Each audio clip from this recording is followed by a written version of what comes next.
ये चालू हुई। नमस्कार मित्रों, गुरुजी ई एकेडमी पर हमें आपका हार्दिक स्वागत करते हैं। आइए आप ही के अपने चैनल पर हम सेकंड ग्रेड वरिष्ठ अध्यापक हिंदी से जो संबंधित हमने कल जो चर्चा की थी उस चर्चा को हम आगे बढ़ाते हैं और इससे संबंधित अपने कुछ महत्वपूर्ण कोई क्वेश्चन है वो आपके सामने लेकर आते हैं। हम आशा करते हैं कि भाई ये क्वेश्चन आपको अच्छे लगेंगे और हम इसी प्रकार के कंटिन्यू क्वेश्चन आगे बढ़ा कर लेते हैं। तो ये जो चैनल विशेष है वो हिंदी के लिए है और हिंदी से संबंधित अपने सेकंड ग्रेड की जो तैयारी है उसको आगे बढ़ा रहे हैं। हम बात करते हैं सबसे पहले अपना जो पहला टॉपिक था व्याकरण, और व्याकरण में भी वर्ण विचार। तो वर्ण विचार में हम बात करें भाषा की सबसे छोटी या लघुतम इकाई क्या है। भाषा की सबसे छोटी या लघुतम इकाई क्या है।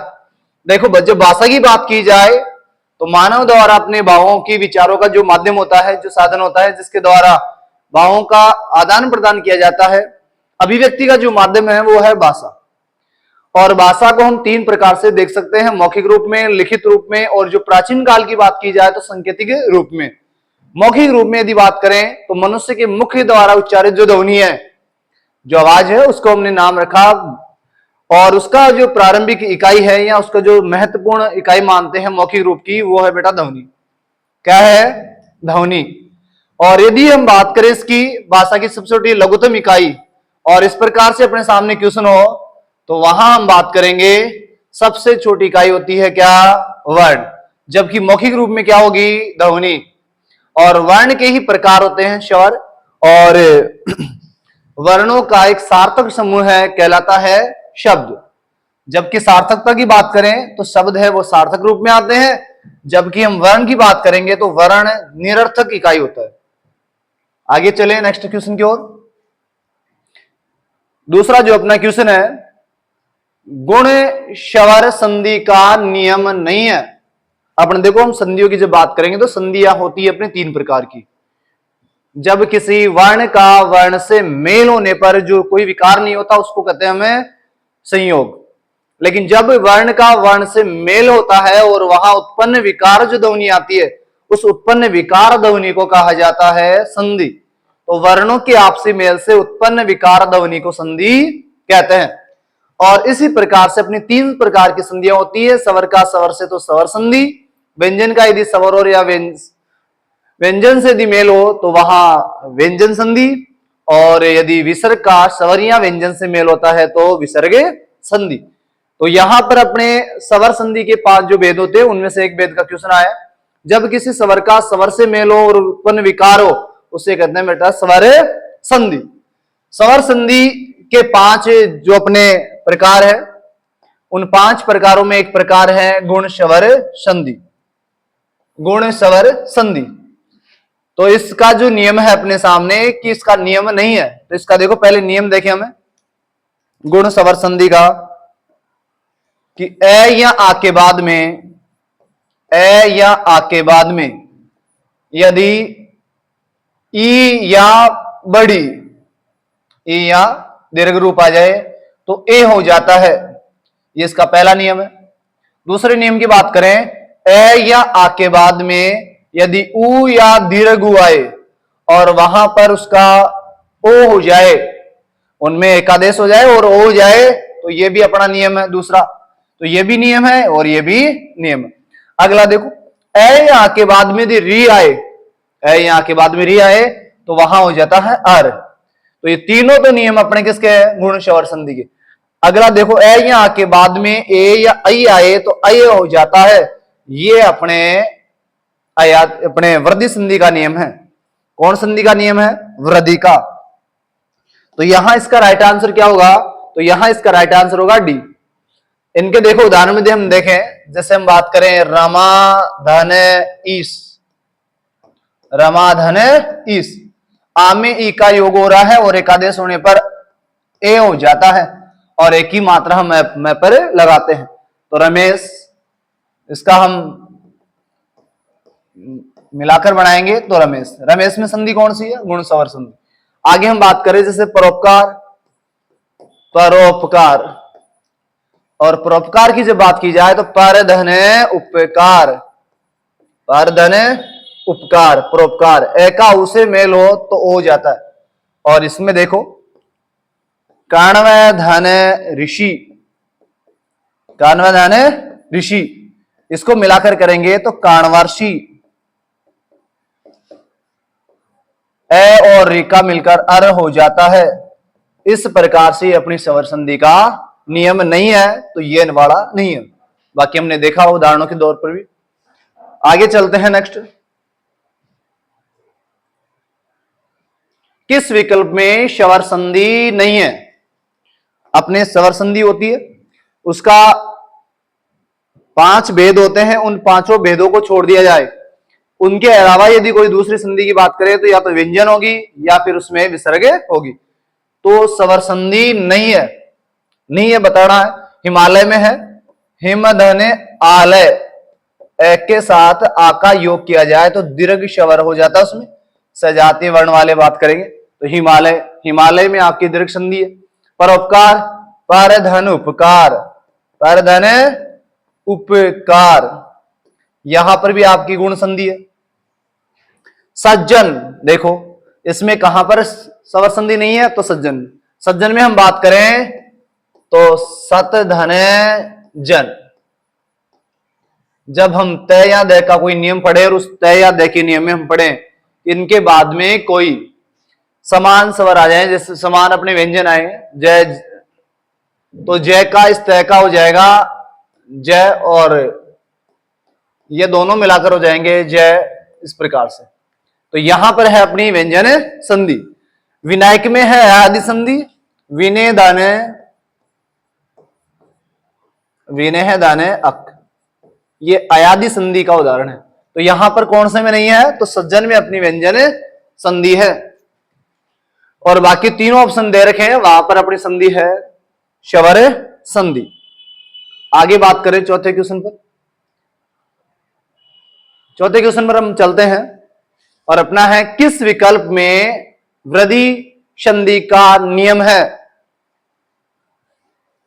किस विकल्प में वृद्धि संधि का नियम है? यहां देखना है अपने को कि एक विकल्प है जिसमें आपके वृद्धि संधि का नियम है। पहले हम वृद्धि संधि के नियम की बात करें तो ए या आ के बाद में, ए या आ के बाद में ए या आई आए तो अय हो जाता है। यह वृद्धि संधि का पहला नियम हो गया। दूसरे नियम की हम बात करें, दूसरा नियम है कि ए या आ के बाद में ओ या औ, ओ या औ आए तो उसमें वृद्धि होकर अ हो जाता है। यह तो इसका नियम है। अब इनमें से कौन से विकल्प में है तो यह तो अपनी दीर्घ, और यह अपना वृद्धि का नियम है। ए यहां के बाद में ये गुण संधि का नियम है, और ए आई के बाद में कोई असमान स्वर आए, आए हो जाए, ये आपके आदि संधि का नियम है। तो इसका राइट आंसर आएगा बी। ए यहां के बाद में ए आई आए तो ए हो जाता है। अगले नियम की ओर, क्वेश्चन की ओर बढ़े अपन। किस विकल्प में संजन, ये मिस्टेक हो गई यहां पर, किस विकल्प में व्यंजन संधि है? किस विकल्प में व्यंजन संधि है? व्यंजन संधि है। यहां देखो अपने को 4 में से एक में बताना है कि किस में व्यंजन है, बाकी और में स्वर या विसर्ग हो सकती है। तो परोपकार में अपनी स्वर संधि है, जैसे हमने पढ़ा अभी पर धन उपकार, और गुण स्वर संधि का नियम यहां लग रहा है, और परोपकार है। संधि कौन सी है तो गुण स्वर संधि है। आगे बात करें नेक्स्ट, सरोज, सरोज में आपकी विसर्ग संधि है, शरय धन जय, विसर्ग ओ में बदल जाएगा यहां पर, तो यहां हो जाएगी आपके विसर्ग संधि। पर्यावरण की बात करें, यहां देखो कोई भी यह वह से पहले आधा यदि व्यंजन आता है तो हम यण संधि की बात करते हैं, करें इसके विच्छेद। परिधन आवरण, ई का हम ये बना देंगे, आ की मात्रा इसमें जोड़ दी जाएगी और र हलंत में चला जाएगा, आधा र ऊपर आ जाएगा और ये अपना ये पूरा हो जाएगा। पर्यावरण में है अपने यण संधि। बचा अपने पास में सदाचार, सत धन आचार, सदाचार। सदाचार में है अपने व्यंजन संधि। किस विकल्प में व्यंजन संधि है? तो इसमें अपने व्यंजन संधि है। नेक्स्ट आगे बढ़ते हैं।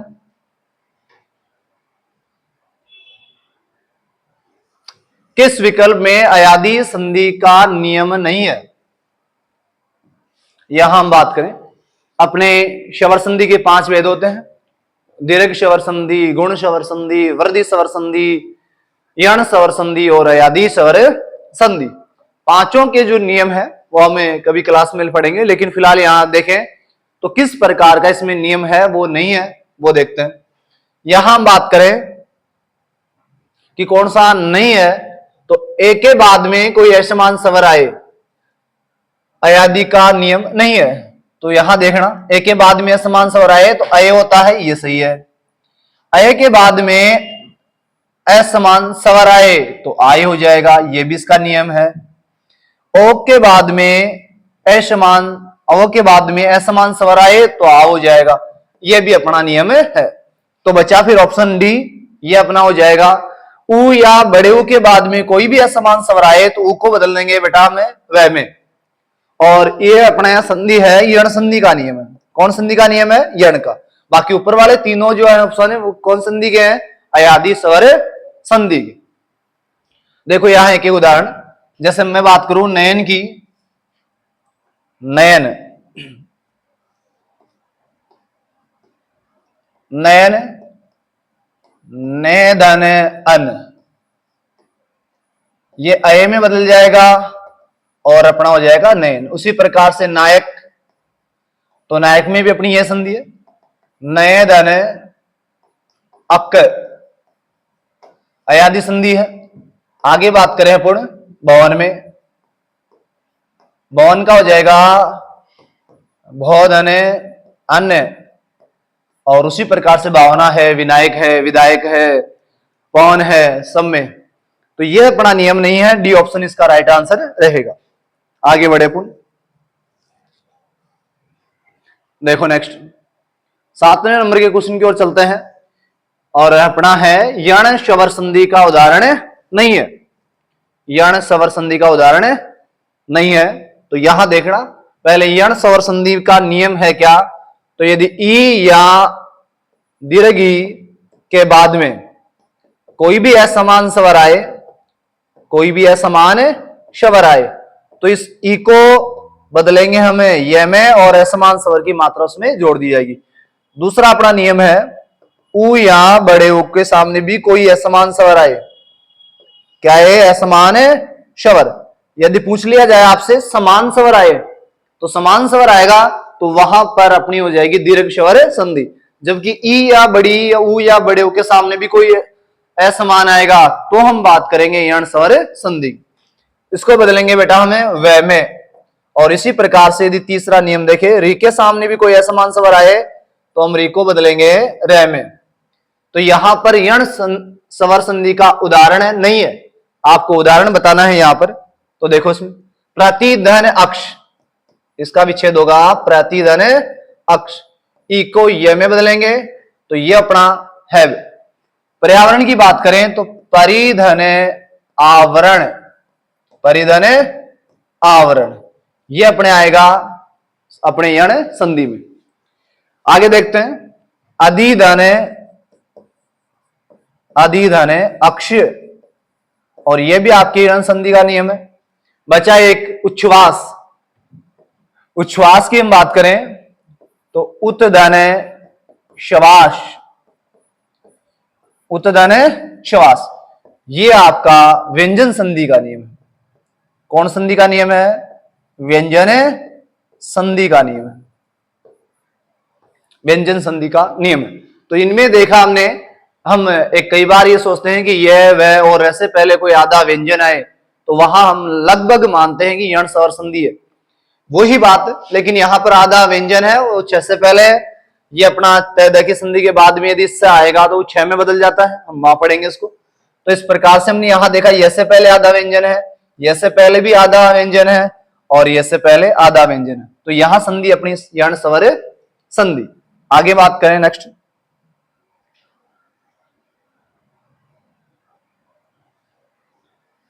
अगला क्वेश्चन है अपने सामने, जब एक ही स्वर के ह्रस्व या दीर्घ रूप साथ आए, जब किसी एक ही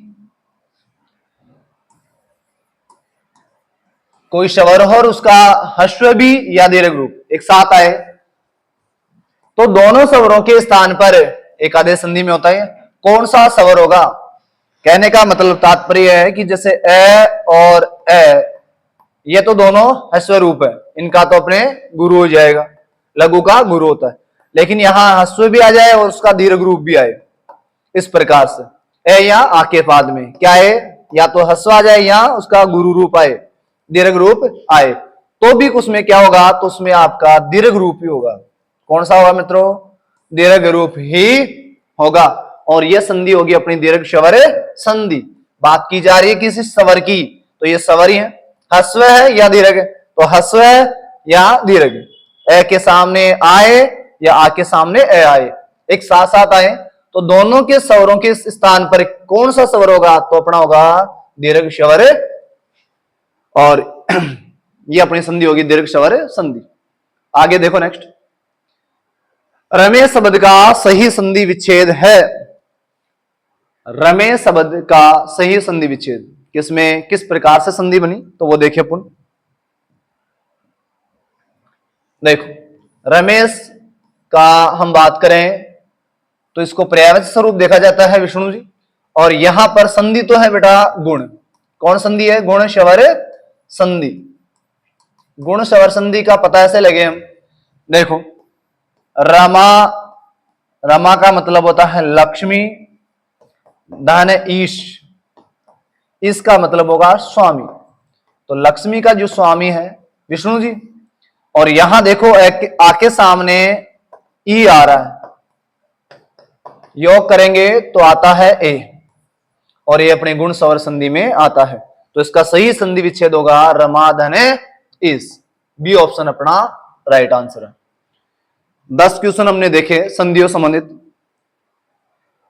कौन संधि है कौन सी नहीं है, किस प्रकार से इनके क्वेश्चन बनेंगे, इनके बहुत सारे अच्छे अपने नियम उदाहरण तक, उनकी भी हम कभी बात करेंगे अपने इस प्रकार टेस्ट सीरीज रूप में हम इसको चलाएंगे तब। नेक्स्ट आगे देखें, आगे कुछ क्वेश्चन अपने काव्य शास्त्र संबंधित है। 11वां क्वेश्चन है अपना,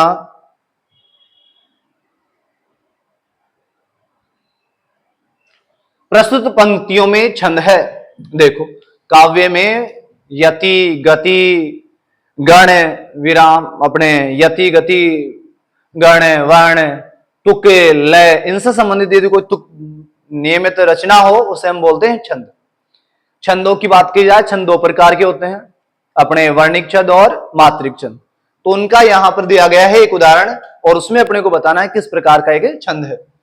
प्रस्तुत पंक्तियों में छंद है, अपने यहां बात करें, दिवस का अवसान समीप था, गगन था कुछ लोहित तो चला, तरुशिका पर थी अब राजती, कमलिनी कुल वल्लभ की प्रभा। प्रिय प्रवास से ली गई ये पंक्ति है, ये पंक्तियां ली गई हैं 1914 में रचित अयोध्या सिंह उपाध्याय द्वारा, अयोध्या सिंह उपाध्याय द्वारा रचित किस काव्य से ली गई है, तो प्रिय प्रवास, प्रिय प्रवास ये ली गई है। देखो आगे नेक्स्ट, प्रिय प्रवास से ली गई है, इनमें बताना है कि छंद कौन सा है। तो यहां हम बात करें जब इनकी कि किस प्रकार का छंद है यहां, तो देखो हमें जब इनकी बात करें तो किस आधार पर करें, तो वर्णिक के आधार पर तो हमें वर्णों को गिने, मात्रा के आधार पर उनकी मात्रा को गिनकर पता लगाए। तो यहां हम देखते हैं इनकी मात्रा लघु लघु लघु, दिवस में है नगण है अपना, फिर उसके बाद में गुरु लघु लघु, ये अपना भगण आ गया। फिर उसके बाद में देखो गुरु लघु लघु, और उसके बाद में है गुरु लघु गुरु। हम इनका एक क्रम देखेंगे, यगण मगण तगण रगण जगण बगण। ये माता राज भान संग्रह एक ट्रिक आती है, उसके अनुसार हम गणों की बात करते हैं। तो नगण है, उसमें सारे जो मात्राएं हैं अपने वो आती हैं लघु मात्राएं, सर्व लघु, तीनों प्रकार की मात्राएं हैं नगण में, लघु आती है। उसके बाद में बगण आया है यहाँ पर, तो बगण में प्रारंभिक जो मात्रा है वो प्रारंभिक गुरु आती है, बाद में दोनों लघु। और रगण की बात करें, रगण, तो रगण में हम जहां यहां बात करेंगे तो रगण में मध्य में अपने लघु मात्रा आती है। गण आते हैं, गणों की संख्या 8 है। गणों की हम बात करें ट्रिक, तो यह माता राज बान शलगा, इसके आधार पर हम इनको क्लियर करते हैं। आपका एक तो है यगण, यगण, यगण की हम मात्रा का जब बात करेंगे, यहां से ले लिया जाए तो यह माता, यहां प्रारंभिक में लघु, फिर गुरु, फिर गुरु, फिर उसके बाद में आता है मगण। और मगण की जब हम बात करें तो मगण में सर्व होती है मात्राएं, वो गुरु होती है, गुरु गुरु गुरु। उसके बाद में है तगण, तगण की हम बात करें तो तगण में आती है बेटा पहले दोनों गुरु और अंत में लघु। उसके बाद में है रगण, और रगण की मात्रा है अपने यहां पर गुरु लघु गुरु। उसके बाद में आगे आता है जगण, जगण की हम बात करें तो लघु गुरु और लघु। नेक्स्ट आगे बात करें भगण, भगण की हम बात करें तो पहले गुरु, फिर लघु, फिर लघु। नेक्स्ट गण आता है अपना भगण, और भगण की जब बात करें तो गुरु लघु लघु, गुरु सॉरी भगण हो गया अपना, गुरु लघु लघु भगण में है। यहां पर भी भगण आ गया, भगण एक ही। अगला है गण नगण, तो नगण की जब बात करूं तो नगण में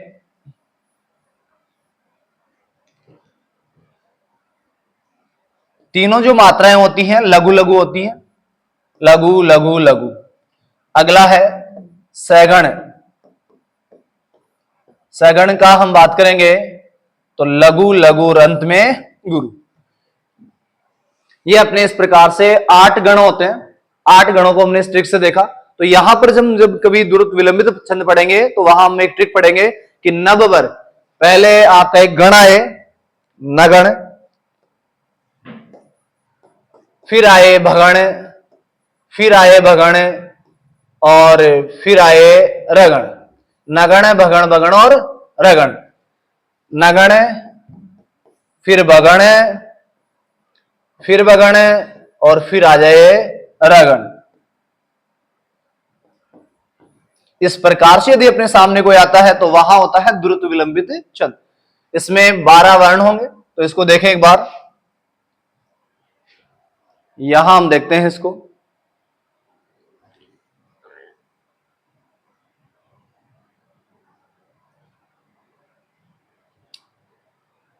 दिवस का अवसान समीप था, गगन था कुछ लोही तो चला, तरु सिका पर थी अब राजती।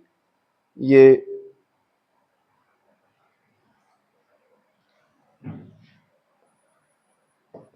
तरु सिका पर थी अब राजती, कमलिनी कुलवल्लभ की प्रभा। तो देखो यहां पर कौन सा छंद है, तो यहां पर अपना छंद हो जाएगा वर्णिक, और वो भी द्रुत विलंबित छंद। इसमें ट्रिक चलती है नभ भर, नगण भगण भगण और रगण, ये अपने गण हैं। और इस आधार पर एक में प्रत्येक में 12-12 वर्ण आते हैं। इस प्रकार से हम इसको पढ़ेंगे। आगे देखते हैं हम नेक्स्ट। अगला फिर अपने एक अलंकारों का क्वेश्चन आया यहां पर, देखो नेक्स्ट। काव्य में जब सादृश्यता के कारण, काव्य में जब सादृश्य के कारण उपमेय को उपमान के होने में, उपमेय में उपमान के होने का भ्रम हो जाए। हम जब काव्य पढ़ते हैं तो उसमें कोई सादृश्य समान गुणधर्म के कारण उपमेय में उपमान के होने का भ्रम हो जाए तो वहां अलंकार होता है। तो वहां कौन सा अलंकार होगा? काफी अच्छे से आपको पढ़ाया गया है कि जब सादृश्य के कारण अपने को भ्रम हो जाता है और हम शंका में रहे तो संदेह रहेगा, लेकिन जब भ्रम हो जाए, जानकर समझकर भ्रांति से इस प्रकार के अपने शब्द आ जाएं तो वहां मानेंगे भ्रांतिमान। काव्य में सादृश्य के कारण उपमेय में उपमान के होने का भ्रम हो जाए, यदि शंका बनी रहे, संदेह रहे तो संदेह अलंकार होगा, लेकिन भ्रम हो जाए, उसको मान लिया जाए तो अलंकार हो जाएगा भ्रांतिमान। संदेह में शंका रहती है, अपने को क्लियर ये नहीं होता कि ये ओस बिंदु चुग रही हंसिनी मोती उनको जान, ओस बिंदु चुग रही हंसिनी मोती उनको जान, जानकर समझकर इस प्रकार के शब्द आ जाए और उसको मान लिया जाए तो वहां हो जाएगा अपना भ्रांतिमान। लेकिन यदि इसी को दोबारा बताया जाए, ये सरसोस की बूंदे हैं या मंजुल मोती, ये सरसोस की बूंदे हैं या मंजुल मोती, तो वहां अपने को संदेह अलंकार हो रहा है। कौन सा अलंकार प्राप्त होता है? संदेह। विभावना, बिना कार्य कारण के भी कोई कार्य हो वहां अलंकार होता है विभावना। उपमा, कोई उपमा दी जाए तो इस प्रकार से यहां कौन सा अपना राइट आंसर रहेगा? तो अपना राइट आंसर है भ्रांतिमान अलंकार। अगला क्वेश्चन देखिए, 13वां अपना क्वेश्चन है। बात करते हैं हम यहां पर, नाक का मोती अधर की क्रांति से, नाक का मोती अधर की कांति से, बीज दाड़िम का समझकर भ्रांति से। देखो यहां पर फिर वो शब्द आ गया एक भ्रांति, तो कहने का मतलब भ्रांतिमान हो सकता है। नाक का मोती अधर, अपने होठ की कांति से, चमक से, बीज दाड़िम का, अनार का बीज समझकर, भ्रांति से, भ्रांति से उसको मान लिया गया। देखकर सहसा हुआ सुख, सुख का मतलब तोता, मौन है, चुपचाप है, सोचता है अन्य सुख यह कौन है, उसको भ्रांति हो रही है यहां पर, वह सोच रहा है उसको मानकर कि नाक का जो मोती है उसकी चमक आ रही है अपने होठ पर, एक नायिका के नाक के मोती की चमक पड़ती है उसकी होठ पर, और वहां पर उसको बीज दाड़िम का समझता है भ्रांति से, और यह सहसा सुनकर इस प्रकार से उसको समझकर एक तोता है, वो मौन है और सोचता है ये दूसरा अन्य सुख कौन है। प्रस्तुत पंक्तियों में कौन सा अलंकार है? तो यहां अलंकार हो जाएगा भ्रांतिमान अलंकार। नेक्स्ट आगे चले अपन,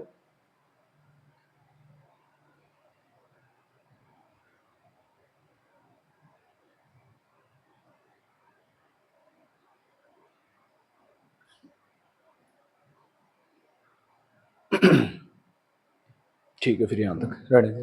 हाँ हाँ, तो मित्रों हमने बात की आज 13 क्वेश्चनों की, लगभग सामान्य से क्वेश्चन थे अपने, और ये अपने सेकंड ग्रेड या अपने हिंदी साहित्य को लेकर एक महत्वपूर्ण क्वेश्चन थे, और हम चाहते हैं कि इस प्रकार से बहुत अच्छे सारे क्वेश्चन आपके लिए लेकर आऊं, और कोशिश यही रहेगी आप हिंदी साहित्य से यदि सेकंड ग्रेड, थर्ड ग्रेड अपने किसी तैयारी को लेकर जुड़े हुए हैं तो इस चैनल से जुड़े और आपका सहयोग बना रहे हैं।